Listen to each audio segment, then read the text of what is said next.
And Brucey just went live, I still scream free him 100 times. See these plugs on my back, no off-white. Cause you know that I'm off-white. Now the pressure's on like a block pipe. For them boys, it's all on site. And don't let me catch you in all with knives. I'll shave man down to size. Whole ones look like pies and pirates, bowl moon shapes are right. For them free flow is peak. They won't go on walks like bleeps. I don't rap about or beef. I've chest shot neeks from 015. Why you think they don't mention me? TTY and TTB. I had lines since I was 15. 9 years old can't talk to me. It gets deadlift warming up. I will do, obviously, the lighter the load, I will do more warm-ups reps.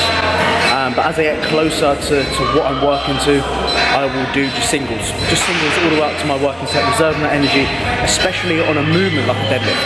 Very, very taxing. So I'm going to take my time. I roughly take about 30-40 minutes to actually warm up to my top set. But when it comes to progressing lifts, when it comes to all that type of stuff, take your fucking time. There's no need to rush. So that's the plan of action right now. Started off with a seated leg curl, and now we're moving on to the big old deadlifts.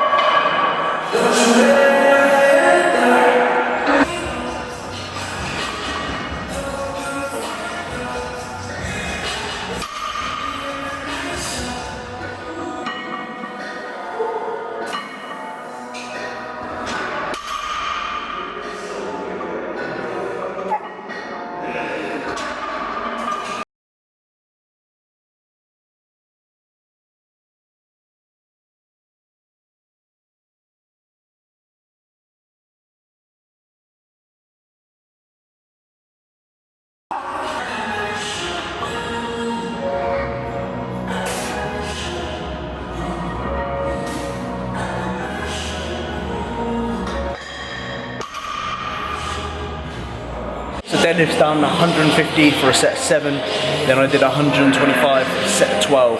The high rep stuff was really fatiguing. I got to the 8th or 9th rep and I really kind of had to dig deep. But my thought process going into deadlifts is just lift that fucking weight. It's a case of, right, who's the strongest here? Just lift that weight. Of course, execution form, eccentrics need to be very, very good, but sometimes I just think I need to get that fucking weight up. I want to be strong, and that's a movement which I really do want to improve on. By the end of the year, I set myself out to get 160 for a set of 6. I think I can do that with the month and a half or whatever it is left of the year, which is fucking crazy. But now we're going to bury myself on a hack squat. I've been on this hack squat before. It's very sticky and it's very hard, so enjoy. Fine, you'll probably see me at the bottom a few times.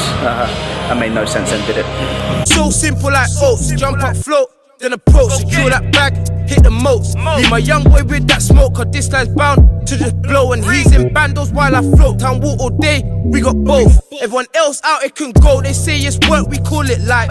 Used to push it on foot or bike. Whip that like bro, whips that for 5. And scopes and says it's light. One that cost us 5.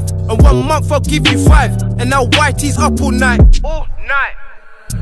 And I thought to go live in his tea, but this one cat's always pestering me. Might heart myself, that's peak. Emily snappy, you know about me. My young boy just turns 17 when I was his age, had a whap on me. And Lucy just went live, I still scream free him 100 times. And I flew to go live in his tea, but this one cat's always pestering me. I might heart myself, that's peak. Emily snappy, you know about me. My young boy just turned 17 when I was his age, had a whap on me. And Lucy just went live, I still scream free him 100 times. Come through.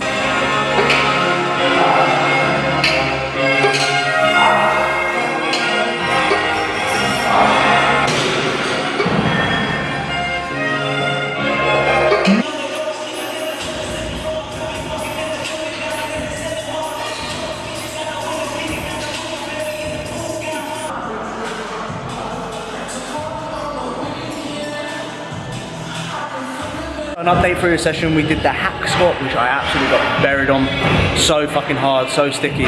Then moved on to leg extensions, did 4 sets on that. Then I did the split squat on the Smith machine. Such a sticky hard Smith machine again. I need to work on my form on that. My right hip is just a bit meh. So I need to stretch that out. I think it's my tight glute. I can always feel it in my glute, my right glute. We're now gonna move on to like a vertical leg press for, because they haven't got an adductor or abductor machine here. So we're just gonna use a high and wide vertical leg press, which is super, super hard. I feel like I'm gonna absolutely fucking shit myself on this. But I'm gonna show you what I do, show you the depth that I do as well, because it doesn't help how deep I go. And then we're gonna finish off with hyperextensions and then a calf raise to finish. But been here for 2.5 hours now. It's all up here. It gets to a point where it's all up here, and you need to mentally fight that battle in your head that says no. And it's quite easy to do. Like, I can flick that switch just there. It gets to the end of the session where I'm like, fucking hell. But this is what's going to change me. This is what's going to build my physique. I'm very confident with that. It's just time, consistency, and effort, and that's what you need to do. But I need to breathe right now because those split squats absolutely done me in. And my breathing's terrible now. Getting unfit. Getting fat. But yeah, chatting waffle. Too much of this. With the lightest drip, bro got a watch, just 2 flips. Cartier shit, Rolex tick, stamped on sniff, then got rich. 5 missed calls. I don't ever miss nothing, I hit all. Bricks like wall, hate pigs like wolves. I just fuck my girl with no fools. I just fuck.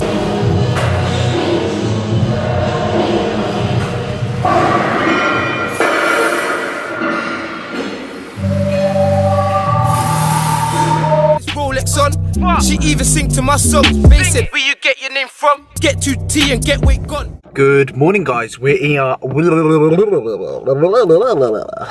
in for a cardio session. I was gonna say I was trying to think what session I'm doing. I'm thinking, George, I'm not training today. It's rest day cardio. We're in for cardio. The dreaded 35 minutes on the Stairmaster. I pick and choose when I do my cardio right now, in total honesty, based upon how I'm feeling. So if my body is just sore and I feel absolutely awful, I won't do fucking cardio. Like, what is the point? Is cardio going to build me more muscle? Is it going to improve my physique?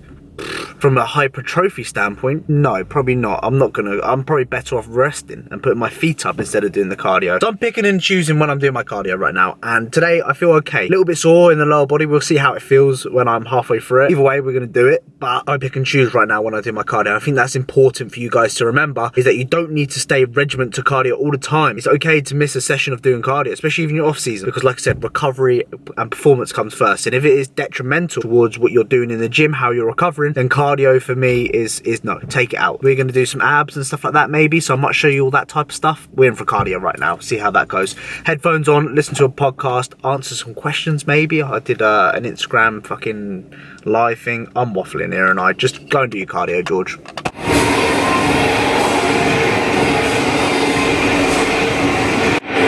Just keep going, just keep going, just keep going, just keep going, just keep going. I wish I was as fit as what I was on prep. I'm not even on the same level as what I usually would be. That's 35 minutes done. Absolutely fucked. Absolutely fucked. Ain't done this in about a week. My legs were sore from the deadlift session earlier, which isn't good, but got it done. Listen to a podcast, answer some questions. The last 5 minutes I bumped it up a little bit, speed wise, and then the final minute I bumped it up even again, so I was pretty much running for the last minute, just to kind of, you know, like a little marathon sprint at the end you do, sort of thing, to celebrate. But yeah, that's all cardio done. Thank fuck for that, I tell you, because I wasn't looking forward to doing that this morning. Yeah, fucked up.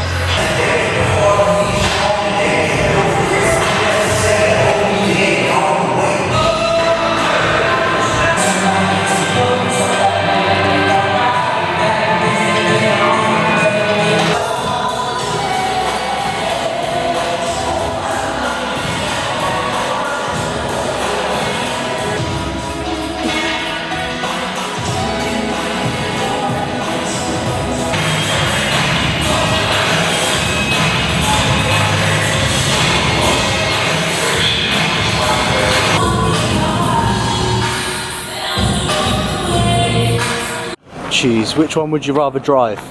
The Bentley or the Pussymobile?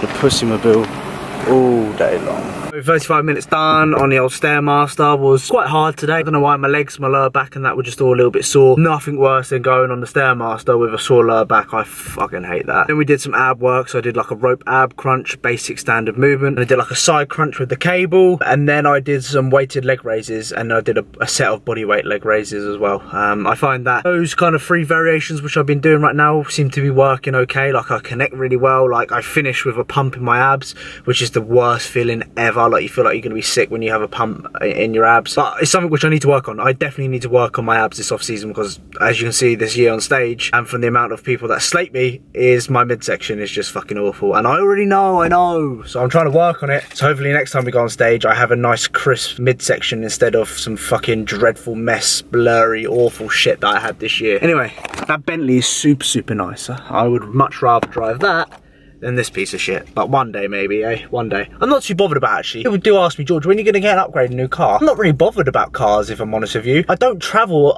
enough. Like, if I had a really nice car, I wouldn't, like, the only reason I drive at the moment is just to go to the gym and back. That's all I do. Or pop to the shop here and there. I don't do long journeys. I don't do any of that. How have I got into talking about cars for? The bloody Bentley's nice, though.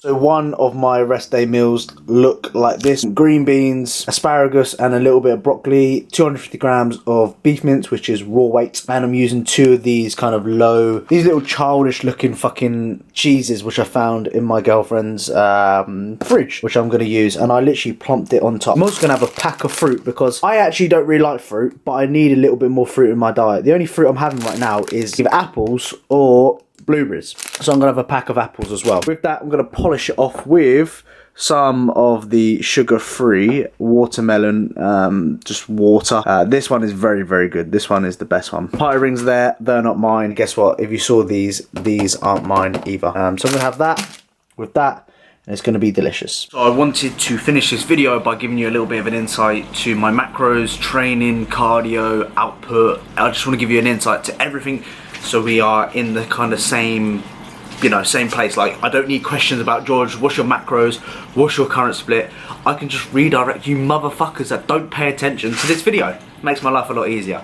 So nutrition, if I can write on the screen, if I remember, that is, I always say I'm gonna do it, but I never fucking do it. Macros right now, so on a training day I am on 250 grams of protein, 525 grams of carbs and 50 grams of fat. On a non-train day, 250 grams of protein again, 300 grams of carbs and 70 grams of fat. Reasoning behind the reduction on a non-train day is simply due to my output isn't necessarily as high on a non-train day, and I don't need that much food. Simple as that. I don't need 525 grams of carbs on a non-train day. I'm not going to be utilising that food at all throughout that day. So of course the goal on a train day is to prioritise carbohydrates. The goal on a rest day is to potentially focus on getting more dietary fats in, which I may not potentially get on a training day. So for example, 50 grams of fat isn't crazy amounts, especially if you're having, you know, 525 grams of carbs like I am. You're not going to get, you know, my fattier cut meats, my almond butter, not that almond butter like I fucking eat it. I don't even eat almond butter. You know, nuts, don't even eat nuts. Dark chocolate, there we go, there's one. Salmon, I have salmon, so you don't get that, or whole eggs on a rest day. I could be here forever going fucking this, fucking that. So yeah, that's my macro setup. Roughly about 2,800 calories on non-train day, 3,500 on a training day. I think I got that completely mixed around, but you get the fucking message. In terms of my training split, so right now I'm running a 3 days on, 1 day off, 2 days on, 1 day off approach. So every Wednesday and every Sunday are currently my rest days. I quite like that approach because it allows me to program my life around that. So most of my busier days, check-in wise, are on Sundays and Wednesday when I do a lot of my work. So it keeps me busy on rest days. So my split looks like this. So I'm doing three different days. So I have a chest and arms day, because of course I want to prioritize my weaknesses, my arms, my chest. I have a leg day, then I have shoulders and back, where we prioritize a lot of pressing, a lot of cuff lateral work, etc., and a lot of back work. So again, those are the 3 different rotations I do. So I do 3 days on, so it'll be day 1 chest and arms, day 2 legs, day 3 it'll be back and shoulders. Then I'll take a rest day, then I'll go back in for chest and arms, arms, then I'll do legs, then it'll be a rest day again, then it'll be shoulders and arms, chest and shoulders and back, chest and arms, legs, take a rest. You're gonna get the message. So there could be times where I train a body part once per week, so it might be legs, it might be chest and arms, but majority of it will be 2 times per week, so it's 2 times a week frequency, which I think is adequate.